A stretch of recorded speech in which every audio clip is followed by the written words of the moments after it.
I'm Jason Shropshire, Chief Operating Officer at InfusionPoints. And I'm Mike Schroecker, the Director of Cloud Operations here at InfusionPoints.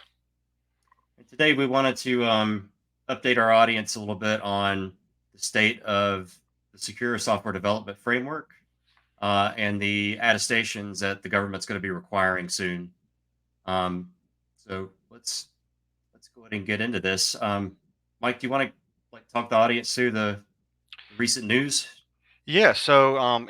Back on the 11th of March, Jason just pulled it up. CISA released this, essentially the self-attestation form, as well as the portal to upload the self-attestation for the secure software development of, cloud service providers, as well as, software, any software really that the federal government would be using um, within any of their infrastructure. Jason, that's really what this is all about. Yeah, I mean, we've been anticipating the release of the form. It's been a little bit since we've heard, any activity. We knew that this was coming, and we've had a blog series even going on. And we've been collaborating with Karen Scarfone and releasing several blogs that we'll link down in the description to get our audience up to speed on the secure software development framework and what's going to be required from our customers that are selling software into federal government, cloud or not, right? This really Right. addresses any software. Um, Absolutely, yeah. yeah, And really just, some of the abstract is like, even from their own site, for the NIST guidance, they were talking about how, you know, even though most of these companies have good software development life cycles, so there's just not a whole lot of security built into it, right? So they really saw a need for this, and right, to kind of formalize it, which is what they've done here over the last couple of years. right. Yeah, and just to get everyone up to speed, we thought we'd pull up a quick timeline of what has transpired. What has happened that led us to this space that we're in today, and what the SSDF is all about. I'm sure everyone remembers the supply chain attacks that were so prevalent a few years ago. And there's still supply chain attacks going on today. The most prevalent, was SolarWinds and the Kaseya. Both represented um, supply chain vulnerabilities, right? With actual software vendors' supply chain.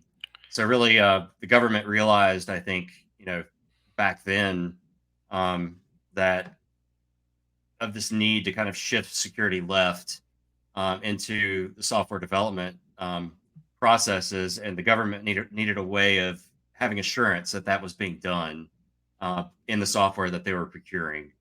Yeah, Um, you're absolutely right, Jason. And just like the amount of time, that the threat actors were in there as a result of those software development breaches, really, right? For both of these cyber attacks that we listed here, as well as just the overall scope, I think really opened their eyes to the need for your next bullet. yeah, yeah, and the government came out with a executive order 14028. The White House issues executive orders, and the executive order really went through the need, to establish these processes, right? Yeah. And specifically, 14028. We could pull it up, but basically, it mandated, this notion of or the idea that uh, um, that these practices and processes needed to be instituted, and the government needed a way to attest that the software they were procuring, had some of these assurances in them. And it also, it put a little bit of pressure on NIST and some of these other agencies, right, Jason? Because it laid out some pretty strict guideline or timelines, right? For example, within 90 days, NIST had to come up with some guidance and identifying some best practices, right there in that executive order. Um, as they walked through it. So Yeah, and really was the starting point of the SSDF. yeah, and flipping back to the timeline, uh, the EO came out in May of 2021, and then um, in February 2022, the guidance, the EO directed NIST to issue guidance, um, and the guidance really was released in February 2022, and the guidance consisted of the supplement, um, and to the executive order, and then the SSDF itself, SSDF version 1.1, which is SP 800 218. So going back to the guidance, this was really kind of the instructions from the executive order, to the agencies, about what the expectations were, and sort of the concept of operations of how um, attestation was going to work. Right. Exactly. And they also spoke about the the the ways that you're able to attest to these things too, right, Jason? Whether it be self, and that was really where the self attestation piece came in right there. You got to it right there, or you can have a third party come out and do it for you. Um, it really opened that door, but it also left a lot of CSPs asking a lot of questions like, okay, I I understand I can self attest, but what does that look like exactly, right?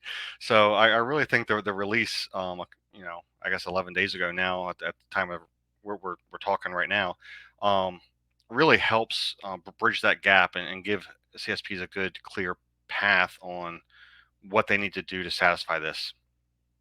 Yeah, yeah, absolutely. And we're being increasingly asked now about the attestation, since the form was released a few days ago. Hmm. Um, as a 3PAO, fortunately, we're kind of ahead of the game and know the requirements, know how to prepare customers for it, and then know if we're being asked to do the attestations as a 3PAO, we could do that as well.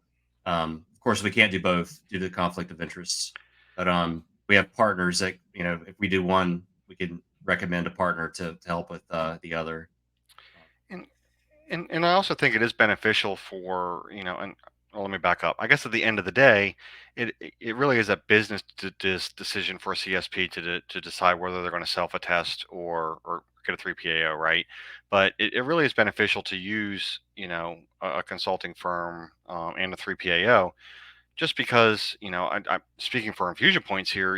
We've been doing a lot of these secure development practices for years, and in the FedRAMP space as we walk through some of those control families, right, Jason? So, just being able to have that lens and that guidance and a little bit of that case law, so to speak, and precedent as things get submitted and feedback across the board.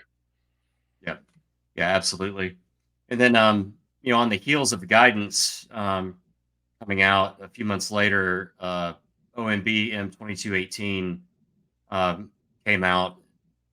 Really, and that's really OMB memorandum is kind of the um, Office of Management and Budget telling the executive agencies, here's what you're going to do when. So Right. it's like the EO established the framework and who was going to do what. NIST said, NIST did their part. OMB then directed the agencies, okay, now the guidance is out, it's time to act.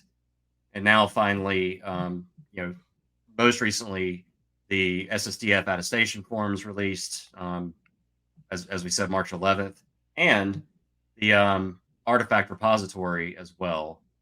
Um, yeah, Yeah, and that was just what the end of last week that the artifact repository was released, or maybe it was the beginning of this week. So it hadn't been that long ago, and they really are hand in hand with each other, and it really would um, be beneficial to if you're already working with a consultant, talk with them about how you're going to be uploading these things, or give us a call. We're more than happy to help you walk through these forms and documents as we've done previously. yeah. The form is relatively straightforward. Yeah. There's good information in here about kind of what we've just gone through, the history, Mhm. and why this is a thing. And then I think the most critical thing to understand is this is done. Like some folks had questions on, do we have to do this annually, or is Yeah. there a certain cadence or periodicity to the process? And the answer to that is it's really based on the way that you version your application. So if you have major versions released of your applications, that's the point where you want to update your attestation, or have a third party um, do another pass at it, and that kind of thing. Um, yeah, Right, which kind of goes along with it. If they're changing the underlying technology that backs their application, kind of thing too, right, Jason? If that kind of thing changes, so that we're able to take a good look at it and make sure that what is being developed is following good security practices as it goes through to production. right. And you know, also they have to have somewhere to store all this, right? Right. So that's where the repository comes in. So they released as of, I think, was it the 18th or the It 16th? was the 18th. Yeah. 18th. They released the repository, um, and you can now request an account and authenticate here to upload your attestations. So, Mike, do we have anything else to wrap up? I mean, no, I mean, I think we covered it pretty good. I mean, the only other thing that I would add is, if there's any gaps, as you're going through this, they do expect you to track these things in POAM, to make sure that, if the 3PO, or if you do self-attest and say, I have a little bit of gap or something I need to fix there. So just be crystal clear that we do have a path to remediate things. But no, I think we covered it pretty well for Yeah. this episode. Awesome. Well, thank you so much for joining us, and we'll see you soon. Yep. Talk to y'all soon.